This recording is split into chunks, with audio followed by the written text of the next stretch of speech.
Ladies and gentlemen, handheld consoles. There is probably around 1 billion handheld consoles currently. I'm not exaggerating. Every single week, multiple new handheld consoles are coming out, and I love every single one of them. It's my favorite form of gaming. That's why I love the Switch so much. I've been playing all the way since the original Game Boy, and I'll continue to play handheld as long as it's a viable option, which will be for all of eternity probably. And ladies and gentlemen, today we have a new handheld console to review. The shape, pretty goofy, but it might serve a purpose. This is called the POWKIDDY. I know. I don't know how the hell they name these consoles. You know, online there's like rap name generators. I feel like that's what they do for these consoles, but this is called the POWKIDDY. Let's check out the quality of the games and the emulation, and then we'll come back over here and I'll tell you some pros and cons. Okay, ladies and gentlemen, here is the new handheld console that I got sent to try out. I think it's just called the POWKIDDY, and I have to admit, these handheld console names are getting stranger and stranger. If it looks kind of familiar, well, it's from the same company who makes the Miu Mini Plus. And ever since I've got this console, the Miu Mini Plus, I've got sent a couple more consoles after that, and I still prefer that one. So we will see if the POWKIDDY can overtake this. As you can see, same height, just wider. And that's good, because your hands have more room on the back. And that's a great thing. As you can see, I lost the back to this. I think on a trip to New York or something, because I play this so much. So let's turn this thing on. Arcos. So I'm assuming this is the software that runs the emulations. It's taken quite a while to turn this thing on. So that's a couple points against it, but it is what it is, right? So right off the bat, a very nice menu. We have WonderSwan, PC Engine, Family Computer, Super Famicom, which is interesting seeing Famicom instead of Super Nintendo, but Game Boy, Game Boy Color, Game Boy Advance, DS, Mega Drive, Genesis, Game Gear, Neo Geo Pocket, and PlayStation 1. So I have favorited a couple games that I want to show you quickly. So far, it's way more comfortable than the Miu Mini Plus, strictly because of the back buttons. I guess they don't do anything in a Super Famicom game, but still, it's nice the way your hand rests on the console. Are they going to ever make a new F-Zero game? Who the hell knows, right? The reset button's up here. Let's see how long. So we have to do the full boot up again. And you can see it says August 29th down there at the bottom. That's the day I got this console, and every time I've started it so far, it keeps saying August 29th. So let's run something a little bit more taxing. Tony Hawk Pro Skater. I have probably beat this game no less than 50 times in my life.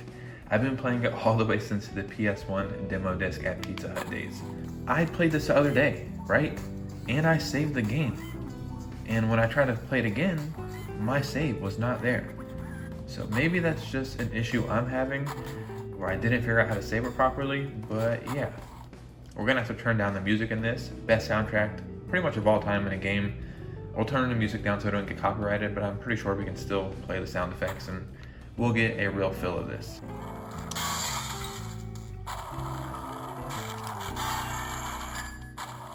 So far, so good, right? No lag, no problems at all. And yeah, it feels like Tony Hawk Pro Skater 1. If you would have told me back in the late 90s, like 99 or 2000, that I would be able to play Tony Hawk Pro Skater in something like a Game Boy, I would have said, whoa, are you from the future? One cool thing they have is different themes. So we are in NES box themes. They even can make it look like a Switch, I think, yeah. So now the menu looks similar to a Switch home screen. Kind of cool, I guess. I mean, the option's there, it is what it is. So on the surface, everything seems perfectly fine. And for a large part, that's actually true. This is going to be a very simple, straightforward review. I thought I was going to have a bunch of notes to tell you guys, but over here on my computer, I have quite a few pros and only 2 cons for this console. So let's go ahead and get right into it. The first thing that I really love about this is how it feels in your hands. A big issue I had with the Miu Mini Plus is this console is amazing. I love it. I still play it all the time, but my hands are large, but even for somebody who had average sized hands, this is just your fingers mashed into each other in the back. With the POWKIDDY, you have so much more room. It's actually kind of crazy, the difference.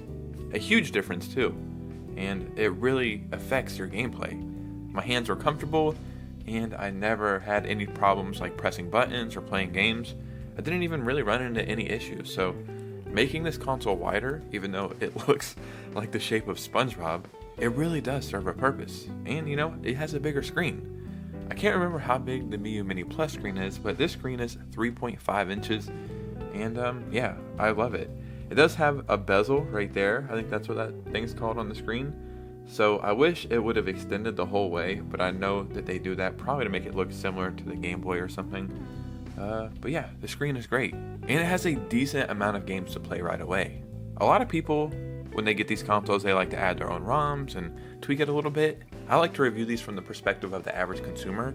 You're going to buy this console online, you're going to turn it on, and you're going to play it. I can't remember off the top of my head, but there was at least 10 consoles, and if I had to guess, I would say like 3,000 games or something. So just turning it on, you're ready to play. I did find it very strange though. The two most wanted games you would want in a retro console like this is all the classic Mario games and the classic Pokemon games, and it had none of those. It had Metroid, it had Harvest Moon, it had Star Fox, it had Kirby, it had all the classics, just no Mario and Pokemon. Very strange. Now the price, the biggest factor about this. The price is amazing here. It is only $54. I think there's 5 colors to choose from. But if you use my affiliate link in the description, you're going to save 5%, I believe, maybe more, but at least 5% on your purchase. Or if you want to put in a coupon code, you can just use the coupon code ROBOT at checkout, and you might save additional money that way. You're paying $54 plus getting a discount. The price is amazing. One thing I noticed about my Miu Mini Plus is I never had to charge a thing. Like, I would play it for a couple days, completely forget about it, pick it up 2 weeks later, and it would still have a battery charge. The battery life on the POWKIDDY is 8 hours, and that's amazing. And up here at the top, it actually has 2 USB-C ports. I'm not sure why, but yeah, USB-C charging, which is great. That's the universal charger now.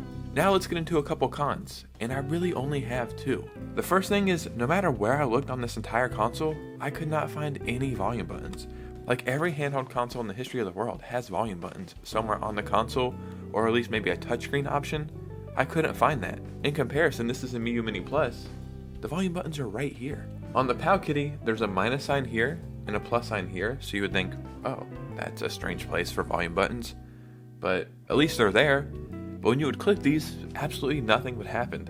So the only way I could figure out how to change the volume is from the menu, go into the settings and change the volume there. But yeah, that was a pretty strange problem to run into. And 2, you're gonna want to play games on this. And when you're done playing those games, you're gonna go play other games. Then you're gonna come back and play some of those games you were playing maybe. For example, I was playing Tony Hawk Pro Skater, beat the first level, went and played some other stuff. I made sure I saved my game before I went and played some other stuff. Came back, the save file just wasn't there. I was like, okay, that was weird. Tried it with some other games, had the same issue. So I'm thinking maybe there's some kind of buttons or some kind of shortcut you need to press, and then you can save that way. Like on Nintendo Switch Online games, you can press the 2 top buttons, pull up a menu and save that way. So I'm sure that was a me problem, because when you look at the actual description of this on their website, it like highlights that there's a save feature so you can go back and play your games again. All that being said, would I recommend this console? And the short answer is yes. And the longer answer is hell yes. It feels great, it has a bunch of games, and it's cheap, and the screen looks good. Yeah, it checks all the boxes. Ladies and gentlemen, what do you think about all this? 1, are you a fan of all these retro consoles? And if you have any, let me know in the comments below which ones you're playing. This is my 3rd time working with this company, and now we have like a little bit of a relationship, so they're just going to start sending me these consoles all the time, and we'll keep reviewing them and we'll find the best ones. As always, let me know your thoughts and opinions. Follow me on Twitter and Instagram if you could, and you guys know me. I'll see you soon with a new video. Peace out.